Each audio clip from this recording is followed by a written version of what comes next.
Jadi si lawyer yang ini tidak mewakili para korban gitu.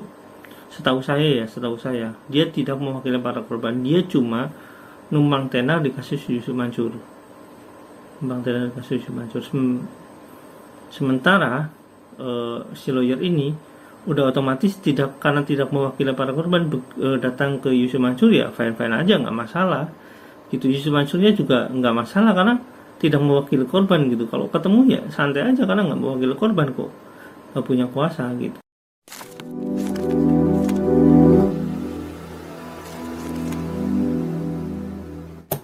Assalamualaikum warahmatullahi wabarakatuh. Welcome back di channel saya ini ya, Detektif B.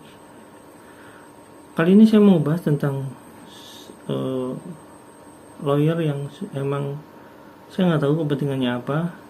Dia menyinggung beberapa channel yang katanya mencari adsense dan mengambil keuntungan. Gini ya guys ya, saya ini diminta pribadi oleh tepatnya oleh yang pasti oleh teman-teman yang menjadi korban, jadi yang ingin bantuan saya karena saya cukup detail membahas mengenai masalah ini gitu, masalah Yusuf Mansur ini.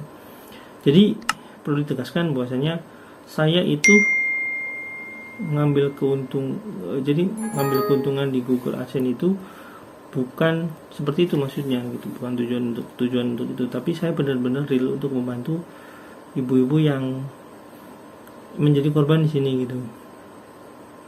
Kalaupun misalkan ada impact dari hasil dari AdSense itu juga sebenarnya untuk membantu perjuangan ibu-ibu ini, karena saya kan juga butuh transportasi itu untuk komunikasi, ambil data, kuota untuk upload juga.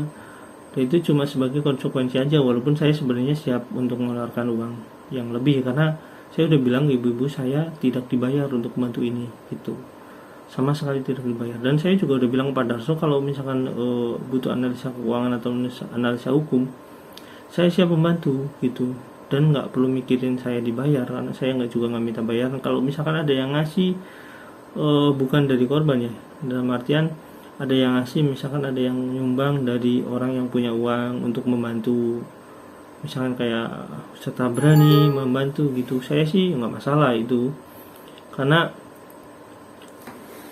itu kan sumbangan ya, membantu saya. Oke, sampai sini paham ya teman-teman. Saya sama sekali nggak ngambil keuntungan di sini gitu, biar teman-teman nggak salah paham. Karena di AdSense ini sebenarnya saya bisa saja ngupload yang lebih gampang gitu, yang lebih viral. Karena kalau misalkan kalau nyari AdSense sih sebenarnya nggak sulit juga sebenarnya, karena beberapa yang saya upload itu yang menyinggung yang hal yang lain itu sebenarnya nilai hasilnya lebih besar dan peningkatan subscribe-nya juga lebih cepat gitu. Jadi kalau misalkan yang Yusuf ini cuma sekedar rasa tanggung jawab saya, karena saya udah terlanjur bilang ke ibu-ibu itu bahwasanya saya mau membantu.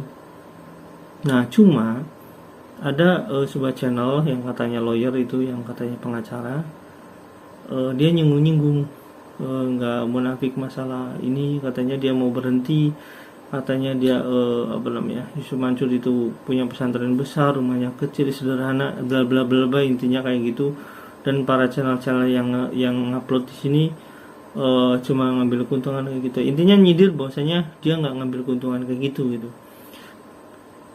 Yes, saya ngambil keuntungan untuk membantu ibu-ibu yang jadi korban gitu.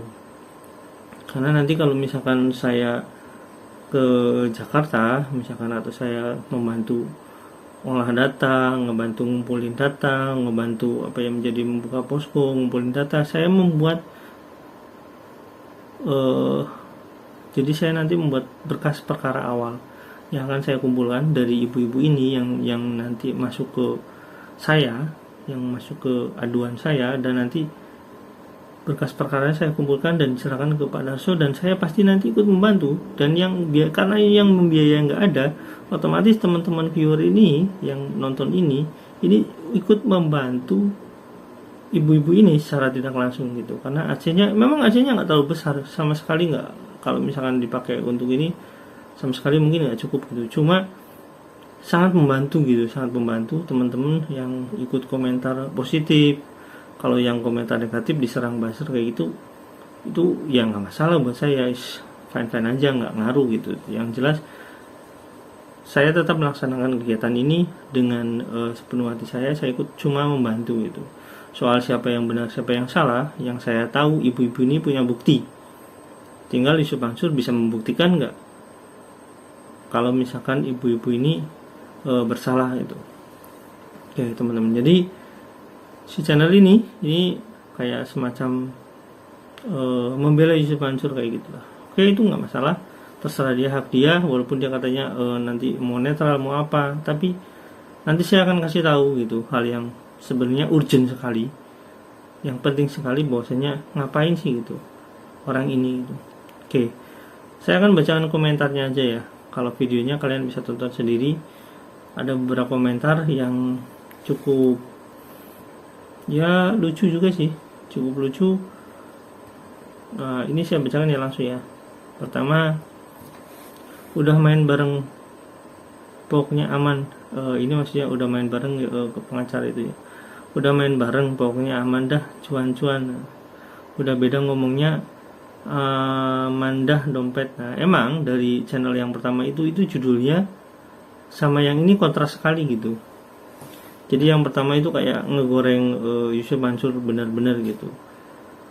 Tapi sekarang enggak gitu. Jadi ya wajar saja kalau misalkan ada viewers atau yang komentar itu mengatakan bahwasanya seperti itu gitu. Jadi saya kasih tahu ya. Beberapa waktu lalu saya ngobrol dengan Pak Darso waktu di Bandung itu, katakan bahwasanya dulu ada pengacara yang membantu gitu.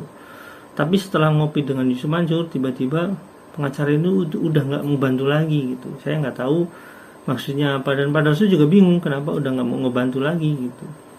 Padahal ya kalau misalkan mau memutuskan hubungan sebagai kuasa ya tinggal ngomong aja gitu, tinggal ngomong aja, nggak masalah, karena itu kan udah selesai gitu. Kalau kuasa itu kan hak pengacara juga dan hak yang punya kasus juga sebenarnya. Oke, kita lanjut ke komentar berikutnya ya. Pengacara mencuta gentar membela yang bayar. Oh ya, rata-rata seperti itu, tapi nggak semua seperti itu, karena di LBH lembaga bantuan hukum banyak yang free ya. Yang misalkan kayak Haris Azhar itu terkenal free.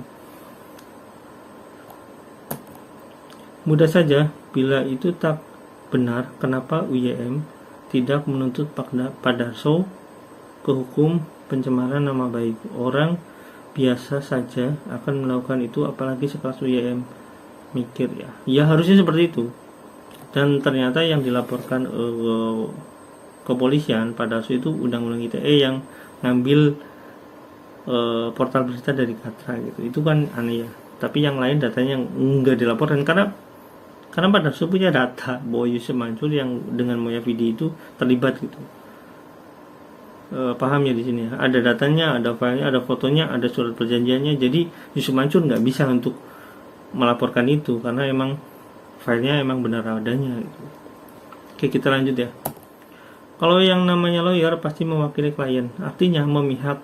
Kalau tidak memihak namanya jaksa, hakim atau polisi. Yang namanya tabayun harus UYM mendatangi para nasabah, bukannya nasabah mendatangi UYM. Oke teman-teman, jadi gini, bicara masalah mengenai lawyer. Jadi si lawyer yang ini tidak mewakili para korban gitu. Setahu saya dia tidak mewakili para korban. Dia cuma numpang tenar di kasus Yusuf Mansur. Sementara si lawyer ini udah otomatis karena tidak mewakili para korban datang ke Yusuf Mansur, ya fine aja, nggak masalah gitu. Yusuf Mansurnya juga nggak masalah karena tidak mewakili korban gitu. Kalau ketemu ya santai aja karena nggak mewakili korban kok, nggak punya kuasa gitu. Nah kalau lawyer yang jadi pengacara yang bela korban itu memang punya tugas yang emang secara tidak langsung itu mewakili para korban. Nah sementara saya emang udah direkomendasi untuk jadi kuasa hukum Cuma saya emang belum menyiapkan itu, karena saya sudah bilang kalau saya ingin mengumpulkan data dulu, nanti baru saya tanda tangan kuasa hukum. Dan saya udah bilang saya akan membantu gitu, karena berhubung saya bilang akan saya membantu, jadi saya konsen membantu dulu gitu. Soal nanti kuasa hukum kan masalahnya kan sekarang belum bersidang gitu, maksudnya belum sampai masuk ke arah tuntutan sana, masih pembahasan, masih kayak gitu, masih ini. Karena apa, nanti pinginnya saya ini kumpul dulu semuanya, baru mereka bikin surat kuasa bersama gitu. Karena kalau satu-satu itu saya udah bilang kok, kalau satu-satu nanti tercecer, yang ini selesai, yang ini belum, yang ini selesai, yang ini belum. Nantinya kalau udah kayak gitu saya kan capek, udahlah gratis, keduanya udahlah capek nanti ibu-ibunya, dan ketiganya takutnya yang belakang-belakangan kayak gitu mereka nggak selesai gitu. Makanya saya kumpulin dulu, makanya saya buka posko aduan. Kalian bisa klik WhatsApp saya atau nanti Telegram saya, bisa hubungi saya langsung. Nah, untuk tabayun kalian harus pahami dulu bahwasanya declare Yusuf Mansur. Kenapa saya sebenarnya nggak perlu tabayun gitu. Yusuf Mansur sudah declare bahwasanya dia orang tokoh publik yang saya nggak perlu tabayun untuk ngebahas materi tentang dia gitu, karena dia di media sosial dia itu mengungkapkan segala sesuatunya di media sosial dengan gamblang gitu. Misalkan dia seminar, kalau misalkan dia di IG-nya dia cerita gitu. Kalau misalnya udah masuk tokoh publik, ngapain tabayun, dan nggak ada gibah kalau misalkan saya ngomongin orang itu gitu. Dan kalau saya mewakili, saya udah diminta dan saya emang menunda untuk menandatangani itu, karena saya pengen ngumpulin dulu untuk menandatangani kuasa. Saya menunda karena saya pengen ngumpulin dulu biar nggak tercecer. Saya pinginnya bareng-bareng dulu bikin surat kuasa bersama, baru nanti saya menandatangani biar saya nggak capek juga gitu.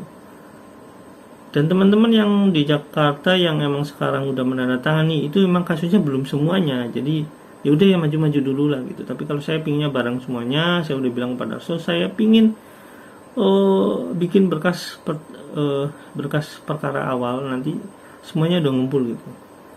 Ya minimal saya dapat sekian ratus data lah gitu, sekian ratus data, atau misalkan 400 data yang kata Yusuf Mansur itu saya udah dapat, baru nanti saya gabungin dengan yang lama gitu.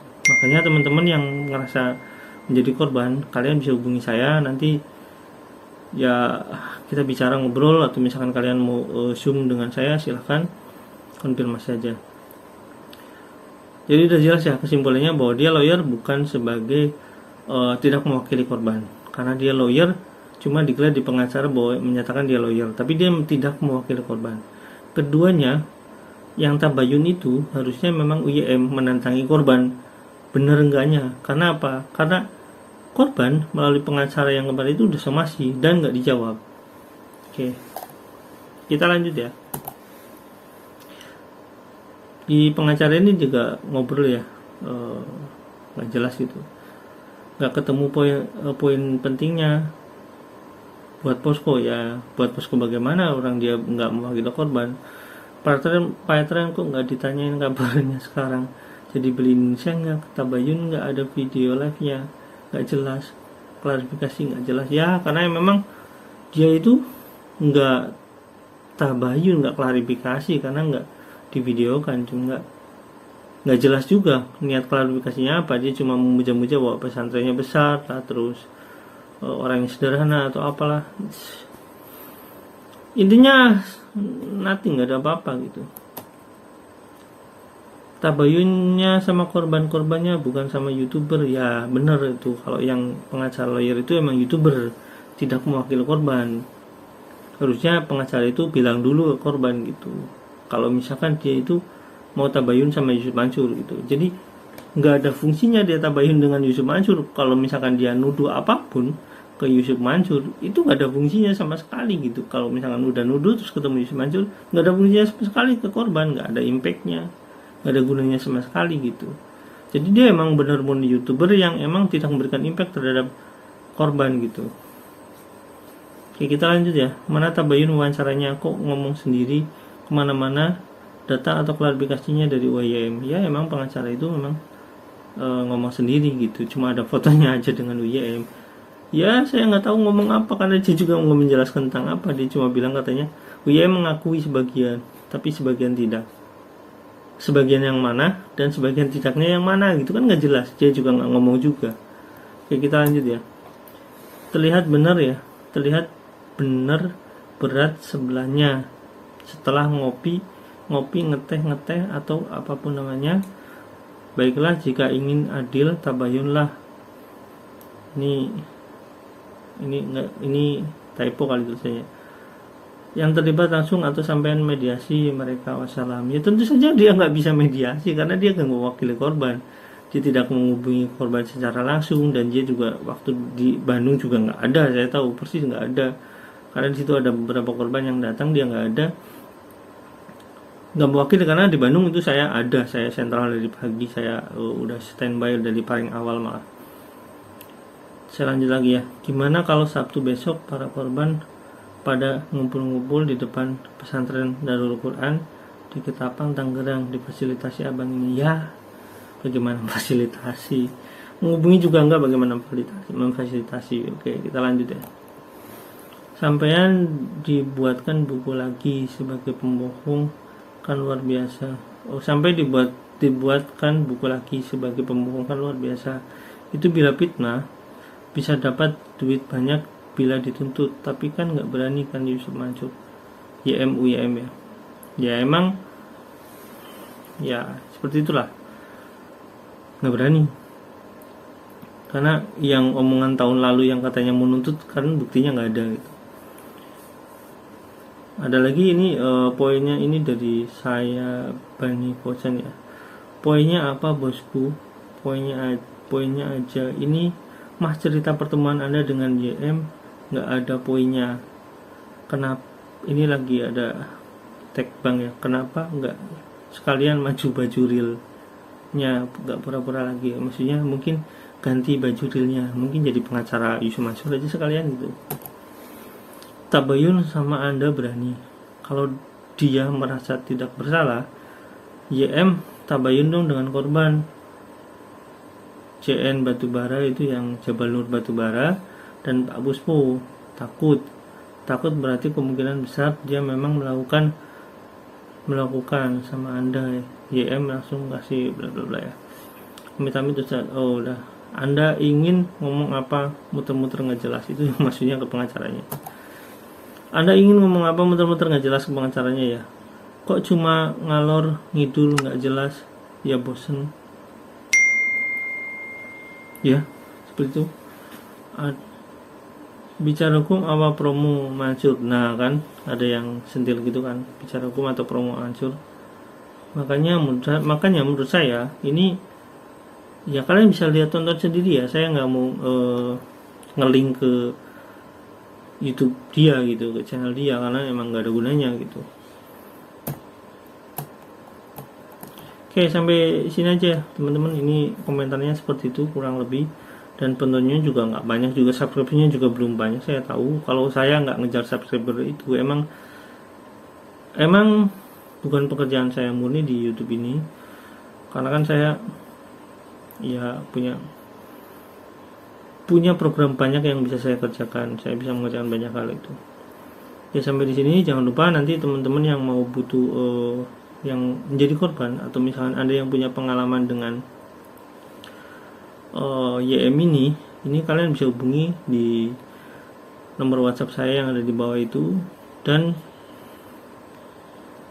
Anda bisa langsung ke Pak Darso juga boleh. Tapi kalau misalkan Anda mau komunikasi dengan saya, nanti misalkan ada yang ada di Kalimantan atau ada yang ada di Aceh, saya sempat membaca katanya ada yang di Aceh, ya silakan aja. Nanti kalian bisa hubungi saya, nggak perlu datang ke sini atau misalkan saya datang sana, karena saya masih milenial. Jadi kalian bisa komunikasi via Zoom atau WhatsApp juga nggak masalah. Nanti saya bikinkan videonya biar nanti teman-teman ini bisa menyaksikan. Silahkan kalian mau pakai media apapun boleh, WhatsApp mau Telegram.